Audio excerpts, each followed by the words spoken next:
اکرم صلی اللہ علیہ وآلہ وسلم نے فرمایا، میں ایک وقت سو رہا تھا، میں نے خواب میں دیکھا کہ لوگ میرے سامنے پیش کیے جا رہے ہیں اور وہ کرتے پہنے ہوئے ہیں، کسی کا کرتا سینے تک ہے اور کسی کا اس سے نیچا ہے۔ پھر میرے سامنے عمر بن خطاب لائے گئے، ان کے بدن پر جو کرتا تھا اسے وہ گھسیٹ رہے تھے، یعنی ان کا کرتا زمین تک نیچا تھا۔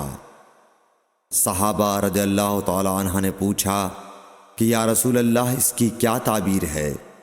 آپ نے فرمایا کہ اس سے دین مراد ہے۔ صحیح بخاری حدیث نمبر 23۔